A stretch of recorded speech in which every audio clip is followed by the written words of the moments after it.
Some things just don't belong in the ocean. Jellyfish, yes. Whales, absolutely.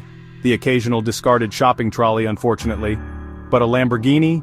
A roaring, fire-breathing V12-powered masterpiece of Italian engineering? That is just wrong. Imagine the scene, a brand new Lamborghini Huracan, its paint gleaming even in the dim, watery light. It's not screaming down a motorway. It's not parked outside a casino in Monaco. It is sinking.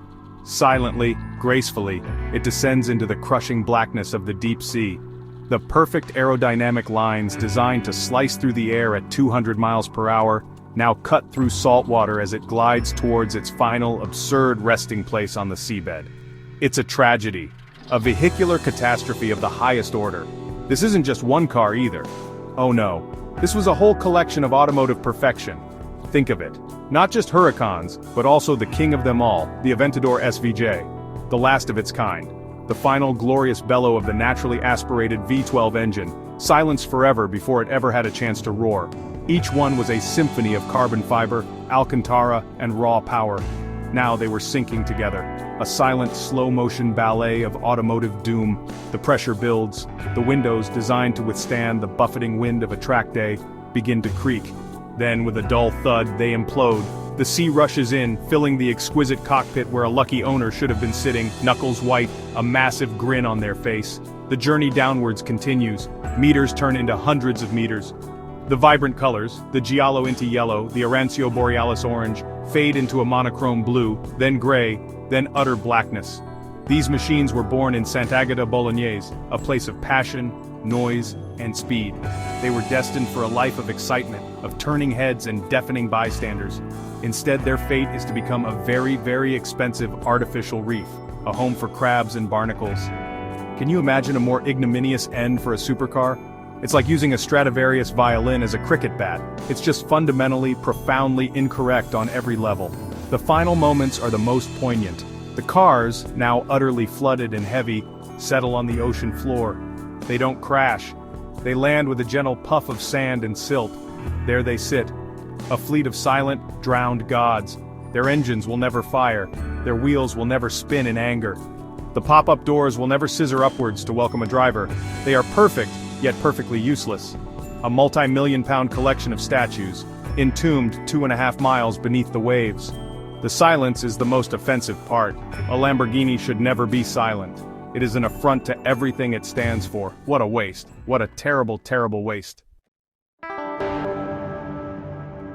The stage for this automotive tragedy was a ship. Not a glamorous superyacht, but a workhorse of the seas. A roll-on, roll-off cargo vessel named the Grande America. A bit of an ironic name, as it turned out.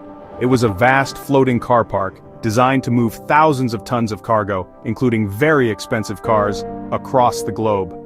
On this particular trip in March 2019, it was making its way from Hamburg, Germany, to Casablanca in Morocco.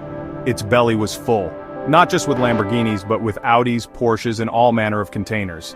It was just another routine job, another line on a shipping manifest. Or so everyone thought. This vessel was no spring chicken. Built in 1997, it had plied the oceans for over 2 decades. It had seen its fair share of storms and choppy seas. It was a seasoned professional of the maritime world. For the crew on board, it was just another week at the office. The thrum of the engines, the smell of diesel and salt, the endless expanse of water. They were transporting goods from one port to another, a vital cog in the giant machine of global commerce. They had no idea they were sailing towards disaster. They were the unwitting custodians of some of the most desirable cars on the planet, ferrying them towards their new owners who were, no doubt, waiting with bated breath. The cargo hold must have been a sight to behold before it all went wrong. Rows upon rows of brand new German and Italian metal. Among them, the jewels of the Collection 4 Lamborghini Aventador SVJs. These weren't just any Aventadors. They were the last ones, the final production run of a legendary model. Lamborghini had officially finished making them, but because these 4 were lost, they had to restart the production line just to remake them. That's how special they were. Imagine the value, not just in monetary terms but in historical automotive significance, all sitting quietly in the dark belly of that ship, rocking gently with the motion of the waves. The ship chugged along, leaving a white wake across the gray waters of the Atlantic. The journey was progressing as planned. Hamburg was a distant memory, and Casablanca was on the horizon.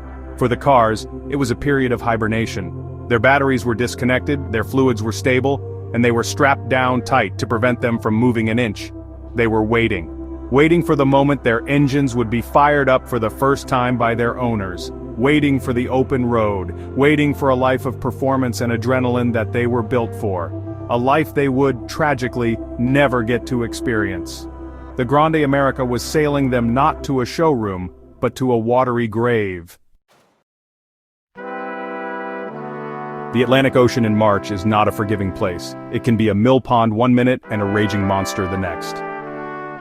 As the Grande America steamed through the Bay of Biscay, a notoriously treacherous stretch of water, the weather began to turn. This wasn't just a bit of a breeze and a light shower. This was a full-blown Atlantic storm. The sky turned a malevolent shade of bruised purple. The waves, which had been gentle swells, grew into colossal mountains of water, lifting the 214-meter-long ship as if it were a child's toy, before dropping it sickeningly into the troughs between them. The wind howled, a primal scream that tore at the superstructure of the vessel. Inside the ship, the crew would have been battling to keep everything under control. On the bridge, the captain and his officers would have been staring at the radar, watching the storm cells rage around them, trying to plot a course through the worst of it. Below decks, the engineers would have been nursing the engines, ensuring they didn't falter under the immense strain, and in the cargo holds, the cars would have been subjected to forces they were never designed to endure. Instead of G-forces on a racetrack, they were experiencing the violent, unpredictable lurches of a ship being battered by house-sized waves. The tie-downs, usually more than adequate, would have been groaning under the immense repeated strain. Then, disaster. A fire broke out. The initial reports suggest it started in one of the containers on the car deck. In the chaos of the storm, fighting a fire on a heaving ship is a sailor's worst nightmare. The crew, brave as they were, fought the blaze. But the fire, fed by the wind and whatever flammable materials were in the containers, began to spread. It was a race against time. A race between the crew's fire hoses and the insatiable hunger of the flames. The combination of a raging fire and a violent storm is about as bad as it gets at sea. The ship was in mortal peril. The fire became uncontrollable. It raged through the decks, turning the floating car park into a floating inferno. The smoke was thick and black, choking the air and reducing visibility to zero. The heat would have been intense, warping the steel bulkheads of the ship. The order was given: abandon ship. The 27 crew members had no choice but to launch the lifeboats and commit themselves to the mercy of the raging sea, leaving the Grande America and its priceless cargo to their fate. The ship, now a burning, powerless hulk, was left to drift at the mercy of the storm, listing heavily as the fire weakened its structure and the waves relentlessly battered its hull. The human factor. When a ship full of supercars ends up at the bottom of the ocean, you have to ask questions. Was it just bad luck? Was it simply an unavoidable act of God? Or did someone, somewhere, mess up? The investigation into the sinking of the Grande America pointed towards a fire starting in a container. But why did it start? And why couldn't it be contained? These are the questions that keep maritime investigators and insurance company lawyers awake at night. The finger of suspicion often points towards the cargo itself. Was something declared incorrectly? Was a hazardous material loaded without the proper precautions? A simple mistake on a shipping manifest could have devastating consequences. Human error is a specter that haunts every major disaster. It could have been a simple oversight, a container not secured properly, which then shifted in the storm, smashed into something and sparked the initial blaze. Perhaps the car batteries weren't disconnected according to procedure, creating a potential ignition source. It could have been a failure in the ship's own systems. A faulty fire suppression system, for example, that failed to activate or was overwhelmed. In the complex environment of a massive cargo ship, there are 1,000 tiny things that need to be right, and it only takes one of them to be wrong for a catastrophe to unfold. Then there is the question of the crew's response. Fighting a fire at sea is one of the most difficult and dangerous things a sailor can do. Were they trained properly? Did they have the right equipment? Did they react quickly enough? It's easy to sit in a comfortable chair on dry land and second-guess the decisions made by men in the middle of a terrifying storm, with alarms blaring and smoke filling their lungs. But these questions have to be asked. Every decision, from the moment the first wisp of smoke was spotted to the final, desperate call to abandon ship, would have been scrutinized by investigators looking to piece together the chain of events. Ultimately, the sinking was likely a perfect storm of unfortunate circumstances. A violent sea, a fire that started in a difficult-to-access location, and the sheer challenge of managing such a crisis on a rolling pitching vessel. It may not have been one single glaring error, but a cascade of smaller problems that compounded each other until the situation was irreversible. One small spark, one powerful wave, one jammed valve, any of these could have been the tipping point. The result, however, was the same. The ship was lost, and with it a treasure trove of automotive exotica was consigned to the abyss. The ocean doesn't care for excuses. Now we get to the interesting bit. The official story is always so boring. Fire, storm, sinking, it's all very procedural. But whenever millions of pounds worth of anything disappears, the whispers start. Was it really an accident, or was something more sinister at play? The world of high-end shipping and supercars is not without its shady characters. Could this have been an elaborate insurance scam? I mean, it sounds like the plot of a film, but it's a theory that always crops up. Sink a ship, claim the insurance. It's a high-stakes game, but the potential rewards are enormous. Think about it, the cars are insured for their full value. The ship is insured, the other cargo is insured. If you could somehow orchestrate a disaster that looked like an accident, you could walk away with a colossal payout. How would you do it? A deliberately placed incendiary device in a container, set on a timer. Something that would start a fire that would be almost impossible to extinguish once the ship was far out at sea, especially in a storm that would hamper any rescue or firefighting efforts. It's a dark thought, but not an impossible one. The complexity would be immense, but so would the financial incentive. Of course, there is absolutely no evidence to support this. It is pure, unadulterated speculation. The kind of thing you discuss with your mates down the pub after a few pints, but it's a compelling narrative, isn't it? A shadowy organization, a meticulously planned act of sabotage, all for the insurance money. It adds a layer of intrigue to the whole affair. The official investigation concluded the fire was accidental, but that never stops the conspiracy theorists. They will always look for the hidden hand, the deeper plot. The truth is often more mundane, but far less entertaining. Let's be realistic. The chances of this being a deliberate act are incredibly slim. The risks are astronomical. Getting caught would mean lengthy prison sentences and financial ruin, and the execution would have to be flawless. It's far more likely that it was, as discussed, a tragic combination of bad weather and bad luck. But the idea of foul play lingers. It adds to the legend of the lost Lamborghinis. It transforms them from mere victims of a maritime accident into the centerpiece of a deep-sea mystery, a whodunit where the crime scene is 2.5 miles underwater. And that, you have to admit, is a much better story. After the Grand America slipped beneath the waves, it vanished. For a while, its exact location was a mystery. It had sunk in one of the deepest parts of the Bay of Biscay, a staggering 4,600 meters, that's nearly 3 miles, down. Finding a shipwreck at that depth is like finding a needle in a haystack if the haystack were the size of a country and pitch black. But you know, modern technology is a wonderful thing. Using sonar and remotely operated vehicles, or ROVs, the wreck was eventually located. What these deep-sea robots found was astonishing. It was a ghost ship, sitting eerily upright on the seabed. The ROV, with its powerful lights, became the first visitor to this sunken tomb. It glided through the silent, crushing blackness, its cameras relaying images back to the surface. The ship was battered, and parts of the hull had been torn open by the fire and the sinking. And then, the ROV's lights fell upon the cargo. It was a surreal sight, a row of brand new cars, sitting in the mangled remains of the car deck, as if they were in some bizarre, post-apocalyptic showroom. The paint was probably still perfect, protected from corrosion by the cold, low-oxygen environment of the deep sea. The footage must have been incredible.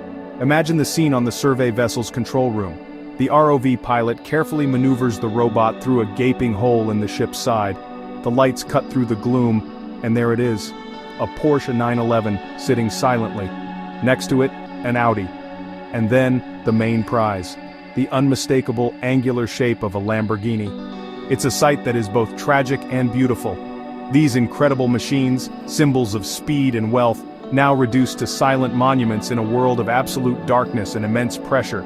They look almost pristine, just waiting for a driver who will never come. This wasn't a salvage operation. At that depth, recovering the cars would be a logistical and financial nightmare. It would cost many times more than the cars themselves are worth.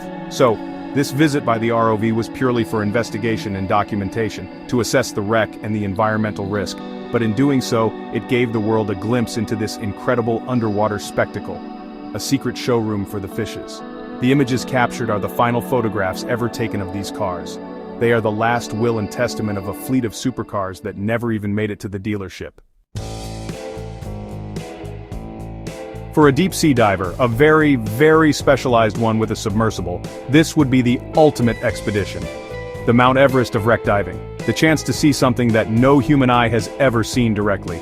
To glide in a small submarine through the mangled decks of the Grand America and witness this fleet of ghost cars would be an unforgettable experience. It's the stuff of legends. A hidden world of mechanical perfection, frozen in time. The pressure at that depth is over 460 times that at the surface. It's a hostile, alien environment. Only machines can go there, which makes the sight of man-made objects like cars even more surreal. For the insurance companies, however, this was not a dream. It was a very expensive nightmare. Every single car, every container, the ship itself, it all adds up to a colossal financial loss. When Lamborghini announced they had to restart the Aventador SVJ production line to replace the 4 lost cars, you can almost hear the sharp intake of breath in the insurer's boardroom. That is not a cheap phone call to receive. The accountants and loss adjusters would have been working overtime, poring over manifests and policies. A sinking like this sends financial shockwaves through the industry. It's a multi-million-pound headache. The legal wrangling that follows such an incident is immense. Who is liable? The shipping company? The company that loaded the container where the fire started? The ship's manufacturer? It's a complex web of claims and counterclaims that can go on for years. While divers might dream of the adventure, lawyers dream of the billable hours. This sunken treasure is a jackpot for them. Every car represents a claim, every container a dispute. The story of the lost Lamborghinis isn't just one of adventure and mystery, it's also a brutal lesson in the economics of maritime disaster. And so, the cars sit. They are the world's most inaccessible and expensive collection of modern art. An installation piece titled, Hubris and the Sea. They can't be recovered, they can't be driven, they can't even be properly seen except through the electronic eye of a robot. Their value has been transformed. It's no longer about horsepower or top speed. It's about the story, the legend, the sheer, glorious absurdity of a handful of the world's fastest cars sitting motionless at the bottom of the ocean. For the insurers, it's a dead loss. For the rest of us, it's a fantastically dramatic tale. There is a strange, haunting beauty to the scene. It's a memento mori for the modern age. A reminder that even our most advanced, powerful, and expensive creations are utterly powerless against the forces of nature. The sharp, aggressive lines of the Aventador, designed to look fast even when standing still, take on a different quality in the crushing silence of the abyss. They become sculptural. The headlights, which should be blazing a path down a dark road, are just empty eyes staring into the eternal night of the deep sea. It's a powerful, almost poetic image of fallen grandeur. Over time, the ocean will claim them. The process will be slow, incredibly slow in the cold, dark water, but it will be relentless. Marine organisms will begin to colonize the surfaces. First, a thin biofilm, then tiny creatures seeking a hard surface to call home. Barnacles will encrust the carbon fiber wings. Strange, deep-sea corals might find a purchase on the wing mirrors.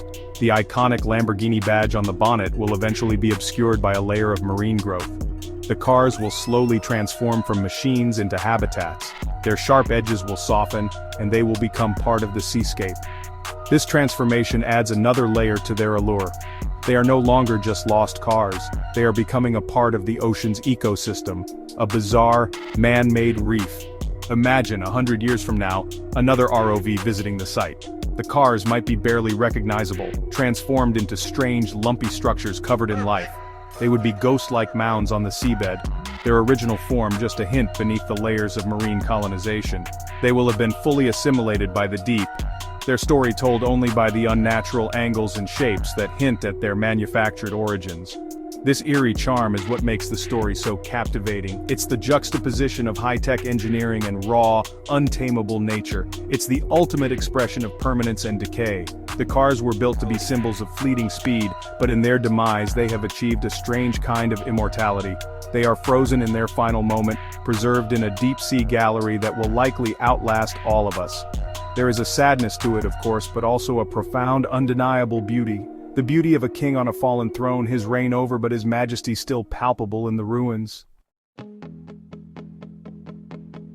So, what is the legacy of these lost Lamborghinis? They will never feel the warmth of the sun or the grip of tarmac again.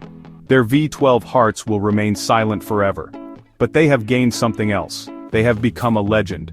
A story told by car enthusiasts, divers, and dreamers. They are the ultimate barn find. Except the barn is 3 miles deep and made of water. Their fate has elevated them from mere supercars to mythical creatures, spoken of in hushed, reverent tones. They represent the ultimate unattainable prize, a treasure that can be known but never possessed. The ocean has a long history of swallowing ships and their secrets. From Spanish galleons filled with gold to warships from epic battles, the seabed is a museum of human history and failure. The Grand America and its cargo are just the latest exhibits to be added to this vast underwater collection. It's a powerful reminder that for all our technology and ambition, the sea remains the true master of this planet. It gives, and it takes. In this case, it took some of the finest examples of automotive art and made them its own, locking them away in its deepest, darkest vault. Will they ever be seen again? It's unlikely. The cost and difficulty of a return visit are prohibitive. Their tomb is, for all intents and purposes, sealed. They will continue their slow transformation, their story fading from news headlines into the realm of folklore. Perhaps one day future technology will make visiting them easier, and they will become a destination for deep-sea tourists. A chance to peer through a thick viewport at the ghost fleet, the ultimate symbol of luxury consumed by the abyss. Until then, they remain a tantalizing mystery, their forms preserved in the digital images captured by a robot. And so they rest. A showroom of silent dreams at the bottom of the Bay of Biscay. The Aventador SVJs, the Hurricanes and their German companions, all sitting in the cold, dark, and quiet. It is a profoundly wrong and yet strangely fitting end. They were extreme cars, and they have met an extreme fate. They are a monument to ambition, a victim of circumstance, and a testament to the enduring power and mystery of the ocean. They are the lost Lamborghinis, and their legend is now as deep and as dark as their watery grave. And on that bombshell, it's time to end.